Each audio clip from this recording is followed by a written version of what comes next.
नागपुर में दो गुटों के बीच हिंसा भड़की है, जिस पर अभी पुलिस का दावा है कि जो स्थिति है वहां पर नियंत्रण उस पर पा लिया गया है, लेकिन तनावपूर्ण है स्थिति अभी भी। नागपुर हिंसा में 17 आरोपियों को अब तक पुलिस ने पकड़ा है। अलग अलग जगहों पर उन्हें हिरासत में रखा गया है। नागपुर हिंसा में 12 से 15 पुलिसकर्मियों के घायल होने की भी खबर सामने आ रही है। दरअसल पुलिसकर्मी जब स्थिति को नियंत्रण में करने के लिए आगे बढ़ रहे थे तो सामने से पत्थरबाजी होने के कारण उनमें से कई घायल हुए हैं। लगभग 30 बाइक और 2 से 3 कारों को आग के हवाले किया गया है इस हिंसा में। नागपुर हिंसा के बाद पुलिस का एक्शन तेज है। 17 आरोपियों को अब तक पकड़ा गया है और पुलिस की तरफ से दावा यह भी किया जा रहा है कि चिन्हित कर लिया गया है, आरोपियों को चिन्हित कर लिया गया है और जल्द से जल्द सबको धरा जाएगा। वहां पर सबके खिलाफ कार्रवाई की जाएगी। हालांकि जो पूर्व विधायक रहे हैं क्षेत्र के, उनसे कुछ देर पहले हमारी बातचीत हुई। उन्होंने कहा कि शांति बनाए रखने के लिए हर पार्टी और दोनों धर्मों की ओर से अपील की जाएगी। एक पीस कमेटी का गठन भी किया जाएगा ताकि लोगों से बातचीत करके जल्द से जल्द हिंसा पर काबू पाया जाए, ताकि दोबारा ये भड़के ना। अभी स्थिति पुलिस ने वहां पर पुलिस बल जो सुरक्षाकर्मी मौजूद हैं उन्होंने उस पर काबू पाया है। देवेंद्र फडणवीस की तरफ से जो अपील की गई है और अफवाहों पर ध्यान न देने की बात कही गई है वो भी आपको सुनाते हैं।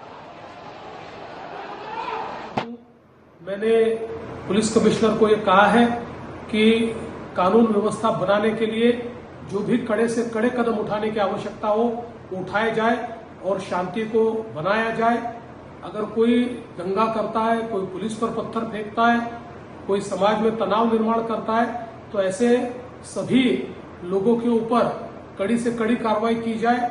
और मैं सभी को अपील करता हूं कि नागपुर एक बहुत ही शांति प्रिय इस प्रकार की नगरी है।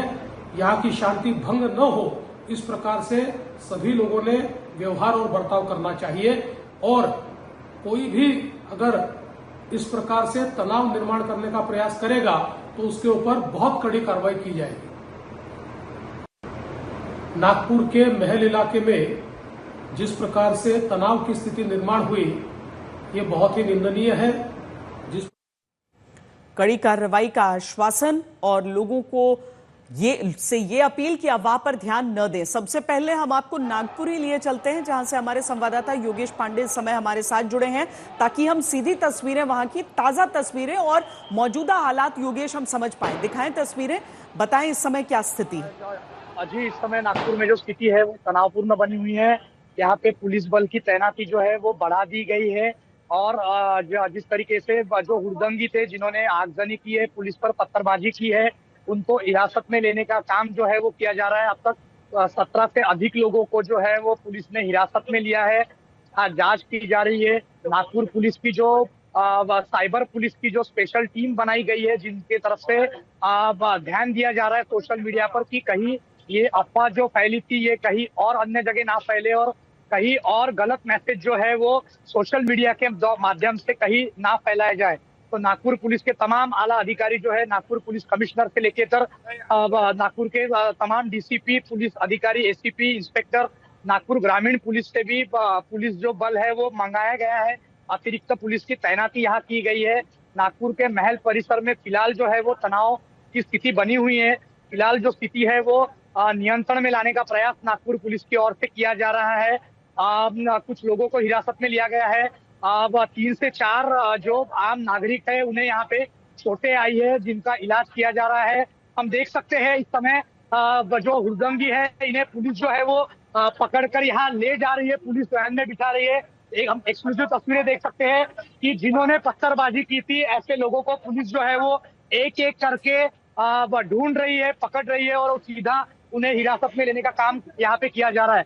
यहाँ नागपुर पुलिस की team, Nagpur crime branch, rapid action force के जवान यहाँ तैनात किए गए हैं और नागपुर के महल इलाके में जो आज शाम को हिंसा भड़की थी, उस हिंसा में फिलहाल जो अपडेट है उसमें स्थिति जो है वो भले ही नियंत्रण में है, यहाँ पत्थरबाजी नहीं हो रही है, लेकिन तनावपूर्ण जो स्थिति है वो यहाँ बनी हुई है।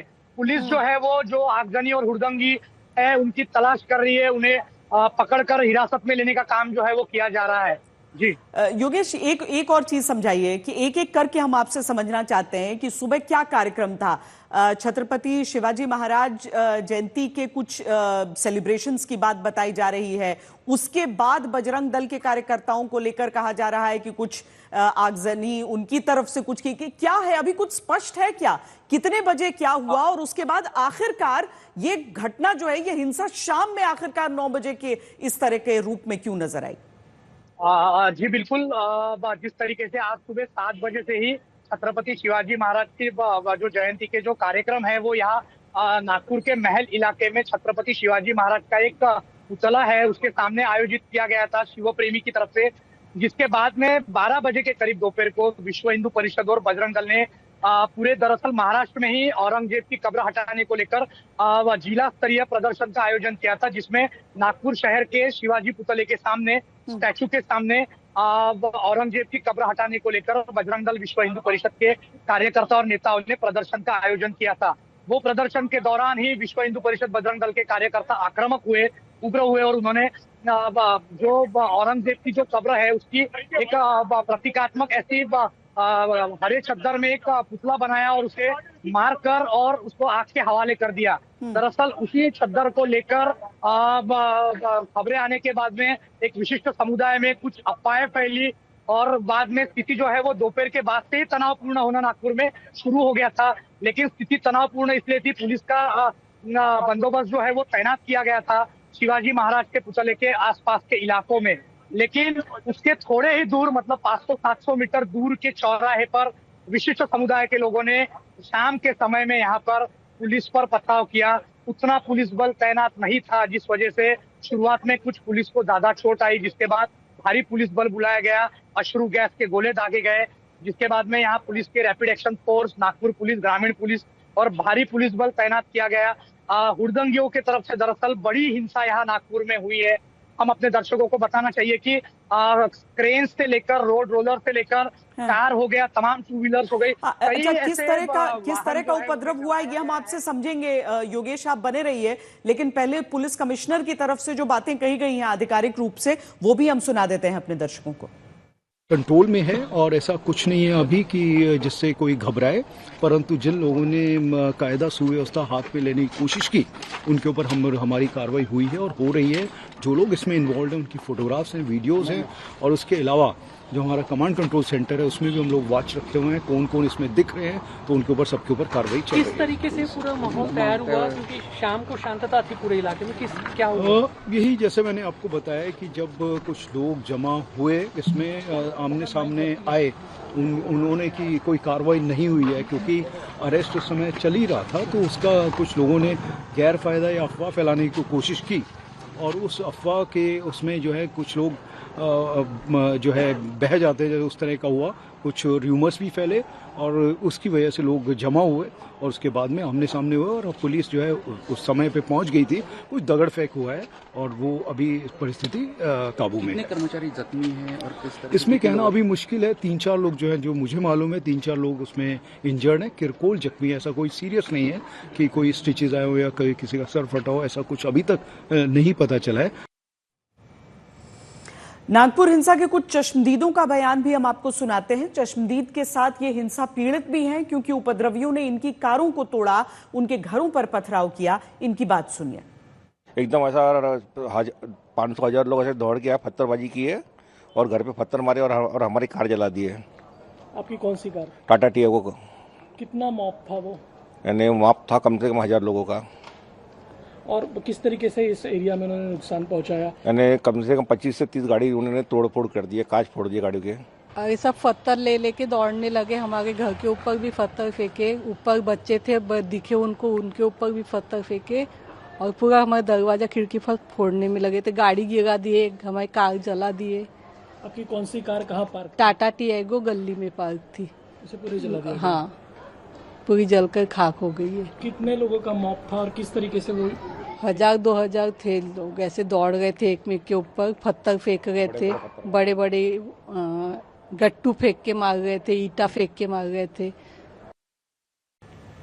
बहुत भयावह स्थिति हो जाती है। अब योगेश, जिस तरह की आप बीती लोग सुना रहे हैं कि हजारों की भीड़ आपके घर की तरफ दौड़ कर आ रही है, जिस इलाके की हम बात कर रहे हैं, जिस महल इलाके की बात की जा रही है, वहां की परिस्थिति को देखते हुए, हालांकि अब पुलिस की तरफ से कहा जा रहा है कि केवल एक ही इलाका बचा है जहां पर जो तनाव की स्थिति है, बाकी सब कहीं पर ऐसा नहीं है। क्या ये सही है जो पुलिस का दावा है, योगेश? जी, जिस तरीके से तनाव हुआ नागपुर में, हिंसा हुई, जिसके बाद में हुड़दंगियों ने आगजनी भी की है यहाँ पे विशेष समुदाय के लोगों के द्वारा, लेकिन फिलहाल जो है वो महल इलाके में ही तनाव की परिस्थिति बनी हुई है। बाकी जो इलाके हैं शहर के, वहाँ पुलिस की जो गश्त है वो बढ़ा दी गई है। रैपिड एक्शन फोर्स इस इलाके में जहाँ पे हिंसा हुई है, वहाँ रैपिड एक्शन फोर्स भी अभी तैनात की गई है। SRPF के जवान यहाँ बुलाए गए। तो कुल मिलाकर देखा जाए तो नागपुर के महल इलाके में ही फिलहाल तनाव की परिस्थिति है। अन्य जगहों पर फिलहाल तनाव की परिस्थिति नहीं है। ऐसी कोई जानकारी जो है वो सामने नहीं आ रही है। पुलिस जो है वो शहर में ही अलग अलग इलाकों में, जहां पुलिस को संभावना है कि कुछ समुदाय आमने सामने आ सकते हैं, वहां पुलिस ने अपनी जो गश्त है वो बढ़ा दी है, नाकाबंदी की जा रही है। इस हिंसक घटना में जो हिंसा हुई है, जिस तरीके से आगजनी हुई है, तो पुलिस जो है वो CCTV सर्विलांस की मदद से जो हुड़दंगी है जिन्होंने आगजनी की है उन्हें ढूंढने का काम अभी फिलहाल कर रही है। साइबर एक्सपर्ट की मदद ली जा रही है, कहीं अफवाहें ना फैलाई जाए, जिसके लिए साइबर ये भी हो एक्सपर्ट जाती है कि केवल एक क्षेत्र की बात नहीं रह जाती है, बाकी इलाकों को भी लेकर सतर्कता की आवश्यकता होती है।